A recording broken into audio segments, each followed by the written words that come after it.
శ్రోతలందరికీ నమస్కారం. నా పేరు స్వాతి. ఈరోజు చందమామ కథల 73వ సంచిక జూలై 1953లోని 3వ కథ శబ్దవేది. ఇది 3వ భాగము.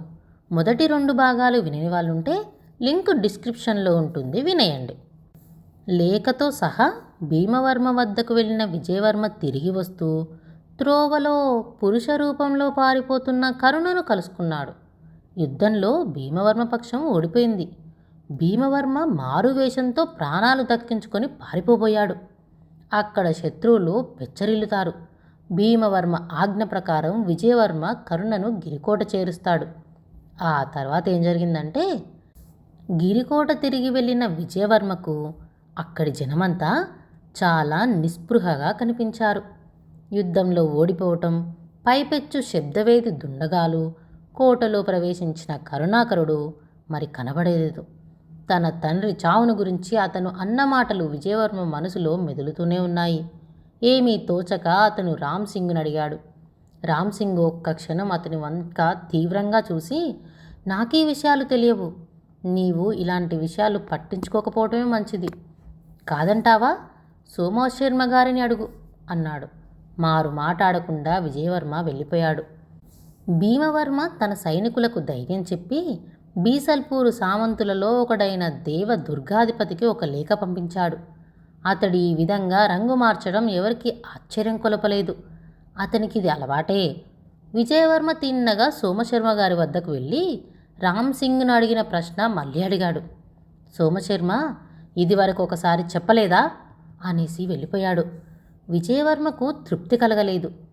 ఈ విషయం ఇంకెవ్వరిని అడుగుదామా అనుకునేటంతలో భీమవర్మ గారు పిలుస్తున్నారని చెప్పాడు ఒక సేవకుడు. విజయవర్మ వెళ్ళేటప్పటికీ భీమవర్మ తన గదిలో కోపంగా పచారు చేస్తున్నాడు. పక్కన సోమశర్మ తప్ప వారెవ్వరూ లేరు. వెంటనే విజయవర్మ తనకు పిలుపు ఎందుకు వచ్చిందో గ్రహించగలిగాడు. నన్ను పిలిచారా అన్నాడు మెల్లగా. అవును, కనపడ్డ వారినందరినీ నీవు ఏవేవో ప్రశ్నలు వేస్తున్నావట కదా. నిన్ను పెంచి పెద్దవాణ్ణి చేసినందుకు ఇదేనా ప్రతిఫలం? నీకేం లోటు చేశాను? కన్న కొడుకు కంటే ఎక్కువగా చూసుకుంటున్నానే అని కస్సుమంటూ లేచాడు భీమవర్మ. ఇవన్నీ మర్చిపోయేటంత కృతజ్ఞుణ్ణి కాను నేను. కానీ నా తండ్రి చావు గురించి రకరకాల గాలి కబుర్లు వినవస్తున్నాయి. సత్యమేమిటో తెలుసుకునే వరకు నాకు స్థిమితం చిక్కదు అని విజయవర్మ గట్టిగా సమాధానమిచ్చాడు. అయితే విను, భగవంతుని సాక్షిగా చెబుతున్నాను. మీ తండ్రి చావుతో నాకెట్టి ప్రమేయమూ లేదు. నా మాట నమ్మకం ఉంటే అనుమానం రద్దు చేసుకో, లేదా కోట బయట అరణ్యంలో నా శత్రువులు ఎంతమందో ఉన్నారు, నీవు కూడా వారిలో కలిసిపో అని భీమవర్మ ఒట్టు వేసుకునేసరికి విజయవర్మకు పూర్తిగా సంతృప్తి కలిగింది. అతను సంతోషంగా సోమశర్మ వైపు తిరిగాడు. కానీ సోమశర్మ ముఖం చూసి అతనికి అంతులేని ఆశ్చర్యం కలిగింది. అతని ముఖం మీద కత్తివాటుకు నెత్తురు చుక్కలేదు. భయంతో నిలువున వణికిపోతున్నాడు. విజయవర్మ మళ్ళీ అనుమానంతో, సోమశర్మ గారు కూడా ఒట్టు వేసుకుంటే అని అన్నాడు. ఎందుకు వేసుకోడు? నేరం చేయని వాడికేం భయం? వేసుకోవయ్యా ఒట్టు అన్నాడు భీమవర్మ. కానీ సోమశర్మ నోటి వెంట మాట రాలేదు. భీతితో అతడు భీమవర్మ వైపే చూస్తున్నాడు. ఇంతలో ఆ గది కిటికీలోంచి ఒక బాణం రివ్వుమంటూ వచ్చి ఆ ముగ్గురికెదురుగా ఉన్న గోడలో గుచ్చుకుని జవజవలాడింది. అది శబ్దవేది బాణమని ఆ ముగ్గురు చూడగానే తెలుసుకున్నారు. సోమశర్మ ఒక పిచ్చి కేక వేసి వెనక్కి పడిపోయాడు. భీమవర్మ, విజయవర్మలు పరిగెత్తుకొని కిటికీ వద్దకు వెళ్ళి తొంగి చూశారు. కానీ ఏ విధమైన అలజడి కనిపించలేదు. దూరంగా చెట్ల మీద పక్షులు ప్రశాంతంగా ఎగురుతున్నవి. భవన ద్వారం వద్ద యథావిధిగా కాపలా కాస్తూనే ఉన్నారు. సరే విజయ, ఇక నీవు వెళ్ళు. సోమశర్మ ఒట్టు వేసుకోకపోతే ఎక్కడ పోతాడో చూస్తాను. నీవు కొంచెం కనిపెట్టి ఉండు, ఎందుకైనా మంచిది అని భీమవర్మ విజయుణ్ణి పంపివేశాడు. అప్పుడే తేరుకుంటున్న సోమశర్మ వైపు తిరిగాడు. నీ మూలాన అతడికి మళ్ళీ అనుమానం వేసింది. ఈ రాత్రికి నీవు కూడా ఒట్టు పెట్టుకుంటే అతని ప్రాణాలు రక్షించిన వాడివి అవుతావు, లేదా అతను కూడా తన తండ్రి త్రోవే పట్టవలసి వస్తుంది. ఇదిగో వెంటనే అతన్ని పడమటి గదిలోకి మార్చు. పడమటి గదిలోకా అన్నాడు సోమశర్మ బొంగురు గొంతుతో. అవును, అతని చావు బ్రతుకులు నీ చేతుల్లో ఉన్నాయి. ఒట్టు పెట్టుకొని ఏదో విధంగా మైదుపుచ్చావా, అతను బ్రతికిపోతాడు, లేదా తండ్రితో పాటు కొడుకును చంపిన పాపం కూడా నీ తలకు చుట్టుకుంటుంది. ఏమంటావు అన్నాడు భీమవర్మ. క్షణమాత్రం ఉండి సోమశర్మ, లేదండి, అతని ప్రాణాలు రక్షించటానికి బొంకనైనా బొంకుతాను అని అన్నాడు. ప్రక్క గదిలోనే ఉంటా, అతని అనుమానం నిర్మూలం చెయ్యి అని భీమవర్మ వెళ్ళిపోయాడు. మరికొంతసేపటికి విజయవర్మ ఆ గదిలో ప్రవేశించాడు. పాపం సోమశర్మ ముఖం పాలిపోయింది. తలెత్తి చూసి విజయవర్మ చేయి పట్టుకొని, నేను కూడా ఒట్టు పెట్టుకుంటే నీకు సంతృప్తి కలుగుతుందిగా, భగవంతుని సాక్షిగా చెబుతున్నాను, నీ తండ్రి చావుతో నాకెట్టి ప్రమేయమూ లేదు అని నిష్కర్షగా చెప్పాడు. అప్పుడు విజయవర్మ, సరే మరి ప్రమేయం ఎవరికుందో మీకు తెలుసా అని అడిగాడు. సోమశర్మ తోట్టుపడి, లేదు లేదు, నాకేమీ తెలీదు అంటూ వెళ్ళిపోయాడు. నిర్దోషణని ఒట్టు పెట్టుకున్న సోమశర్మ ఇలా తత్తరబోయి హఠాత్తుగా వెళ్ళిపోవటం విజయవర్మకు ఆశ్చర్యం కలిగించింది. నలువైపులా కలియజూశాడు. ఎదురుగా ఉన్న గది కిటికీలు కదిలినట్టు అనిపించింది. ఎవరిదో ఒక్క కన్ను క్షణమాత్రం తలుక్కుమని తొలగిపోయింది. జరిగిన సంభాషణ అంతా ఎవరో పొంచి విన్నారన్న సంగతి విజయవర్మకు రూఢి అయింది. ఇదంతా ఒక మాయ నాటకమన్న సంగతి తెలిసిపోయింది. నేను శాలిని వల్లో చిక్కుకున్నాను అని అనుకున్నాడు. వెంటనే కరుణాకరుడు స్ఫురణకొచ్చాడు. పాపం, నా మూలాన అతను కూడా వలలో చిక్కుకున్నాడే అని విచారించాడు. విజయవర్మ గదిలోంచి బయటికి రాగానే ఒక దూత వచ్చి అతని ఉనికి మరో క్రొత్త గదిలోకి మార్చబడింది అని చెప్పాడు.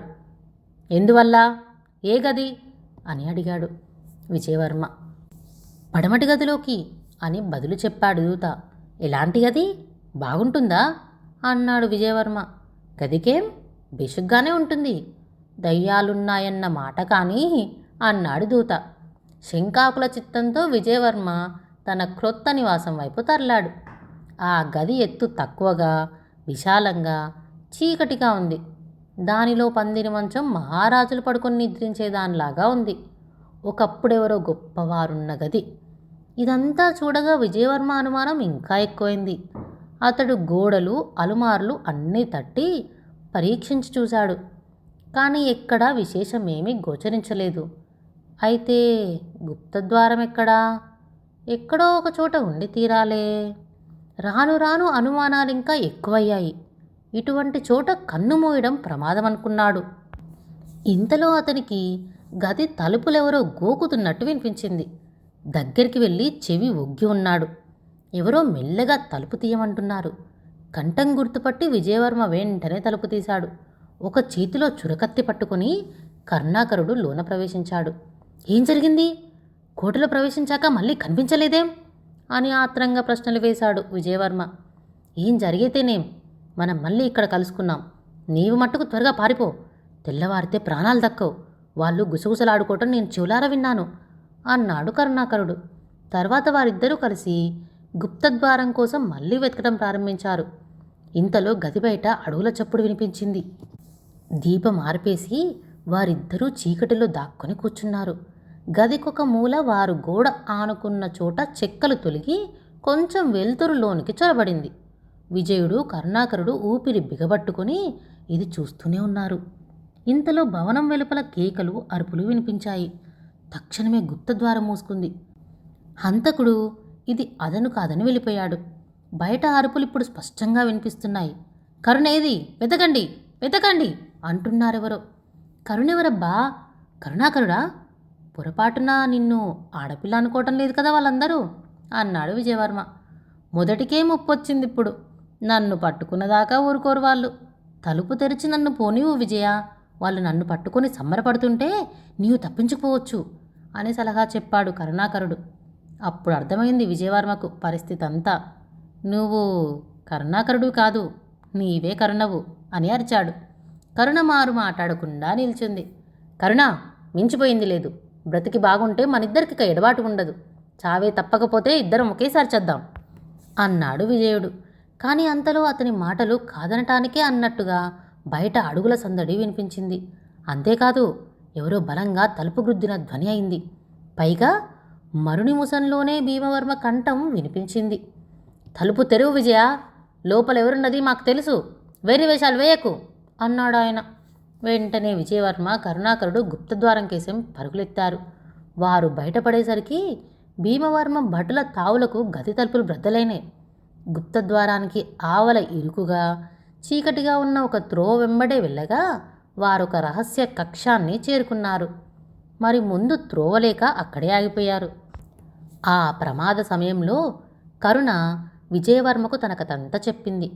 తానొక జమీందారు కూతుర్నని, అనాథురాలు కావడం వల్ల చిన్నప్పటి నుంచి చంద్రదుర్గాధిపతి ఇంట పెరిగానని, ద్రోహబుద్ధి గల భీమవర్మ తనను బలిమిని పట్టి తెప్పించి పురుషవేషం ధరింపచేశాడని కూడా చెప్పింది. ఆ కథ అంతా వినగానే విజయవర్మకు చాలా జాలివేసింది. బొందిలో ప్రాణం ఉండగా ఇక నిన్ను విడను అని ప్రతిన చేశాడు. అంతలో మళ్ళీ అడుగుల సందడి వినిపించింది. తిరిగి చూస్తే రామ్సింగు. ఆహా, ఉన్నారిక్కడే, ఇంకేం, అనుకున్నంత పని జరిగింది అన్నాడతను. విజయవర్మ నిశ్శబ్దంగా చురకత్తెత్తాడు. ఆగవయ్యా పెద్ద మనిషి, పారిపోవడానికి త్రోవ కనబడలేదా? నే చూపిస్తాను అన్నాడు రామ్సింగు. విజయవర్మకు అప్పుడు అర్థమైంది రామ్సింగు తమ మిత్రుడేనని. రామ్సింగ్ వారికి ఇంతకుముందే భీమవర్మ దూత పోయిన రహస్య ద్వారం చూపించాడు. గోడనున్న రాతి పలక తొలగించగా త్రోవ ఏర్పడింది. వెంటనే పారిపోమ్మని వారికి సలహా చెప్పి రామ్సింగ్ అక్కడి నుంచి వెళ్ళిపోయాడు. విజయవర్మ, కరుణ ఆ త్రోవనే వెళ్ళి కోట గోడను చేరుకున్నారు. అక్కడ భీమవర్మ దూత దిగిపోయిన కిటికీ ఉంది. దాని చువ్వలకింకా త్రాడు వేలాడుతూనే ఉంది. పర్వాలేదనుకున్నాడు విజయవర్మ. ఇంతలో వెనుక నుంచి కేకలు వినవచ్చాయి.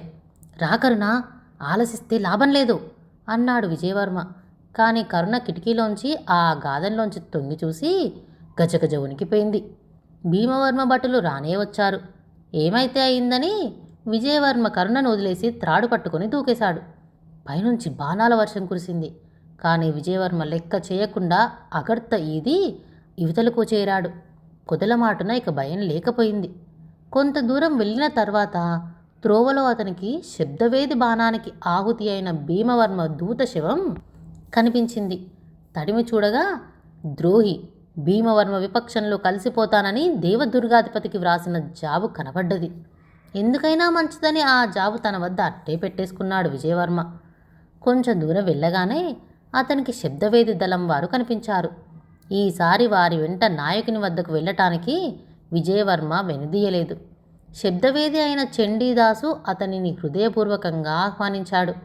కరుణను వెనుక వదిలి రావటం తెలివిగల పని అని విజయుణ్ణి ఊరడించాడు.